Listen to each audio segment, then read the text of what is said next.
نعیم صاحب، کیا پاکستان کے اندر کوئی گینگسٹر کا گاڈ فادر تھا؟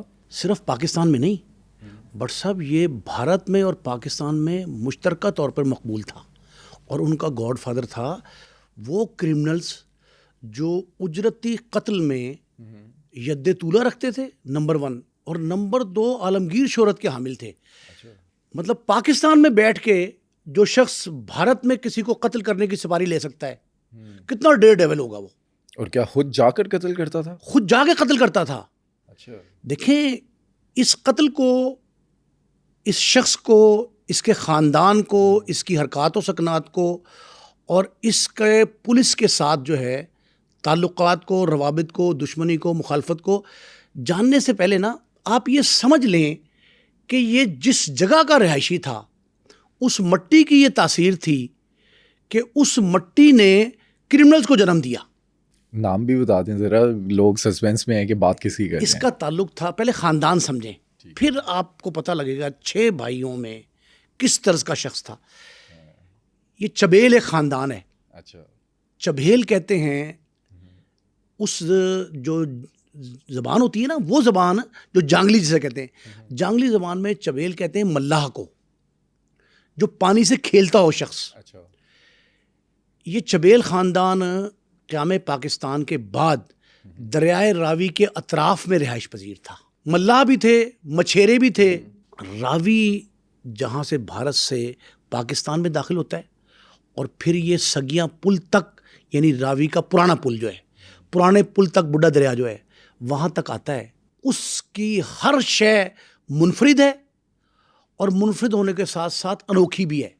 مثلا ایک نالا بھارت سے داخل ہو رہا ہے پاکستان میں، اسے BRB نہر کہہ دیں، روہی نالا کہہ دیں، دریائے راوی کہہ لیں، جو مرضی کہہ لیں، اسے شرابی نالا کہتے ہیں۔ وجہ کیا ہے اس کی؟ وجہ یہ ہے کہ بھارتی حدود میں جو پاکستان کا اگر سرحد کراس کر لیں بھارت کی جانب، تو اس حدود میں اس نالے کے اطراف میں شراب کشید کرنے کے کارخانے لگے ہوئے ہیں۔ اب اس علاقے کی آپ سمجھیں کہ مٹی جو ہے وہ کس قدر خطرناک ہے۔ مٹی بھی جرائم پیشہ ہے یہاں کی۔ وہ جو نالا پاکستان میں داخل ہو رہا ہے، بھارتی علاقے میں اس کا جو شراب کا کشید کردہ پانی ہے، وہ پانی اس نالے میں گرتا ہے۔ اچھا، اور وہ نالا جب پاکستان میں انٹر ہوتا ہے تو پاکستان میں اسی بارڈر بیلٹ، یہ بارڈر بیلٹ اسے کہتے ہیں، بارڈر بیلٹ کے رہائشی جن میں چبیل خاندان نمبر 1 ہے، اور بھی بہت سارے ہیں لیکن چبیل نمبر 1 ہے۔ چبیل جو ہیں ان لوگوں نے ایک وتیرہ بنا لیا تھا قیام پاکستان کے بعد۔ یہ ان کا کاروبار تھا باقاعدہ، اب تھوڑا تبدیل ہو گیا ہے، ڈیولپ ہو گیا، لیکن کاروبار اب بھی وہی ہے۔ شراب کا کشید کردہ پانی وہ گھڑوں میں، مٹکوں میں بھرتے تھے، اور بھر کے ان زمینوں پہ جو پاک بھارت سرحد پہ زمینیں، نو مین لینڈ کہتے ہیں اسے، وہ کسی کی ملکیت نہیں ہے، نو مین لینڈ جو ہے وہاں اس کو دفن کرتے تھے۔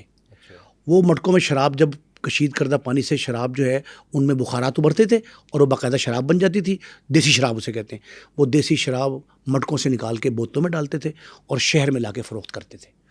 یہ میں آج سے آپ کو 50، 55، 60 سال پرانی بات بتا رہا ہوں۔ ان میں سے بہت سارے واقعات میرے چشمدید ہیں، اور اس طرح کے چشمدید ہیں کہ میں نے وہاں کھڑے ہو کے دیکھا ہے کہ وہ کیا کرتے ہیں۔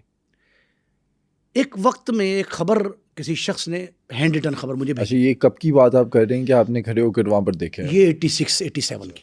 86، 87 میں کیا ہوتا ہے کہ وہاں ایک خط مجھے ملا، کسی نے لیڈ کی پینسل سے شکستہ لکھا تھا تاکہ پہچان ہی نہیں جائے۔ آج کل جدید دور ہے لیکن وہ دور اتنا جدید نہیں تھا۔ وہ خط آیا، اس میں لوگوں نے لکھا کہ یہاں تقریباً 20-22 لوگ اور سینکڑوں جانور مر گئے، بیماری پھیل گئی۔ میں نے کہا پتہ کرنا چاہیے، وہاں جا کے دیکھا، ڈاکٹروں سے پوچھا۔ ڈاکٹر کہتے ہیں ان سے پوچھیں کہ جانور پانی کہاں سے پیتے ہیں، جو لوگ مرے ہیں وہ پانی، کھانا پینا، خوراک کہاں سے لیتے تھے۔ انہوں نے کہا جی جن کھیتوں میں یہ پانی، جو کھیت سیراب ہوتے ہیں، وہ شرابی نالا جو ہے اس نالے کے پانی سے سیراب ہوتے ہیں، جو وہ پانی پیتے ہیں وہ بھی اس سے ملا جلا پانی ہے، اور جو جانور جہاں پانی پیتے ہیں وہ بھی یہی پانی ہے، اور جو سبزیاں اگتی ہیں کھیتوں میں وہ جو لوگ کھاتے ہیں وہ بھی یہی ہے۔ وہ شراب کا کشید کردہ پانی تھا جو کافی عرصے تک جوہر کی شکل اختیار کر گیا، اور جوہر بننے کے بعد اس میں بخارات بنے اور وہ جراثیم پیدا ہو گئے اور زہر بن گیا۔ وہ زہر بن گیا۔ وہ زہر خورانی تھی، وہ جس سے وہ لوگ پرسا بیماری نہیں تھی، وہ زہر خورانی تھی۔ اس علاقے میں جرائم کی پہلی جڑ جو ہے نا، بنیاد، وہ یہ شرابی نالہ ہے. اچھا.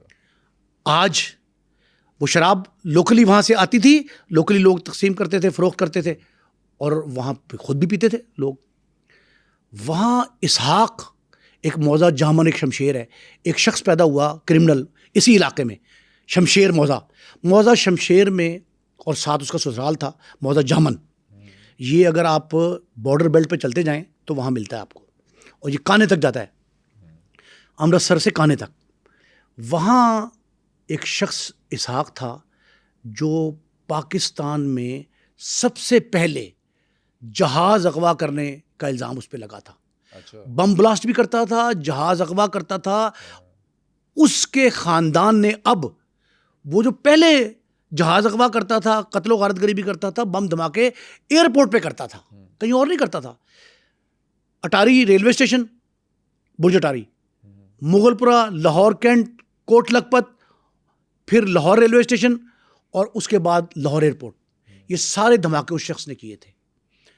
اب اس کی فیملی جو ہے وہ اب بھی کرائم کرتی ہے سمگلنگ کا, شراب کی سمگلنگ, اور اب ڈیولپ کر کے وہ جو جہاز ہیں ریموٹ کنٹرول والے, ڈرون جسے کہتے ہیں, وہ ڈرون یہاں سے چھوڑ کے اس کے ذریعے سمگل کرتے ہیں. اسمگل کیا کرتے ہیں؟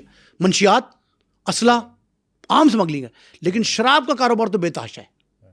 اسے بارڈر بیلٹ کرائم کہتے ہیں.